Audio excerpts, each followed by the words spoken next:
Mamma mia, salut les amis et bienvenue dans cette nouvelle vidéo de cette formation consacrée à Java Swing. Alors là, on va continuer dans cette lancée de refactoring et après on pourra passer à autre chose. Ici, on a eu à surcharger la méthode error et vous voyez que pour ces deux méthodes-là, on fait appel à JOptionPane showMessageDialog, ok? Donc en lieu et place ici de faire appel encore à ce Mitsubishi, on peut pourquoi pas, au niveau de cette méthode, réutiliser cette autre méthode qui est un peu plus générique que celle-ci, ok? Ce que je veux dire par là, c'est quoi? En lieu et place d'appeler JOptionPane.showMessageDialog, on peut appeler ici cette méthode error. On va dire que, le composant parent qui sera passé, on va le passer ici. Le titre, on va ici donner comme valeur par défaut erreur. Pour le message qu'on va nous donner ici, on va le passer à ce niveau-là. Donc, vous voyez que là, on a réutilisé cette autre méthode. Et vous voyez qu'on a un avantage à ne pas dupliquer ceci. Si on voulait rajouter d'autres Mitsubishi, on pouvait les faire directement ici. Donc, on va procéder de la même manière. Excusez, je vais mettre ici info. Je vais enlever ici message et ici, ce sera message. Donc, on passe le composant parent. Vu qu'il n'y a pas de titre, le titre par défaut, ce sera information. Et le message qui est passé, on va le passer également ici. Donc, si on réessaie, on va essayer de créer un autre problème. Donc là, je vais rajouter ici notre S. Et je vais profiter pour l'occasion pour décommenter ceci. C'était juste pour vous montrer cette histoire de centrer notre boîte de dialogue. Et chez Kebam, vous voyez que tout fonctionne sans problème. Dernier refactoring que je vais faire dans cette vidéo, c'est quoi?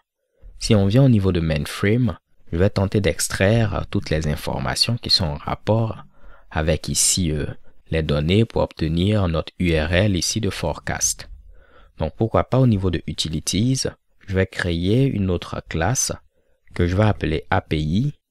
Et au niveau de cette classe, je vais créer ici deux constantes de classe. La première, ce sera forecast API base URL. Donc URL de base pour notre API de forecast. Dans notre cas, ce sera cette URL là.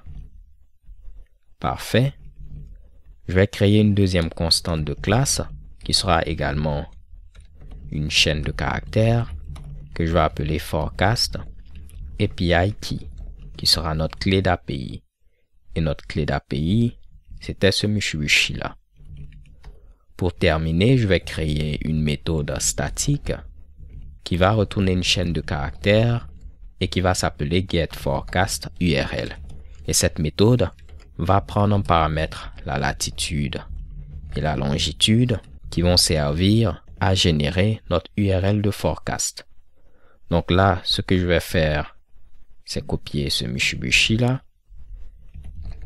Et on va retourner notre base URL qui est présente ici, concaténer à notre clé d'API qui va être ce Mitsubishi, concaténer au slash, concaténer à la latitude qui sera passée, virgule, et concaténer à la longitude qui sera passée. Ce qui fait que si je veux obtenir ici une URL de forecast pour une longitude, disons par exemple de -10, je mets des valeurs comme ceci, une latitude de 20, je pourrais procéder de cette manière, vu que cette méthode est une méthode statique. Donc là, pas de problème, c'est ce que je vais faire. Je reviens au niveau de mainframe. Je vais pouvoir enlever ici ma clé d'API, enlever également cette variable, forecast URL, et c'est ici que je l'utilisais.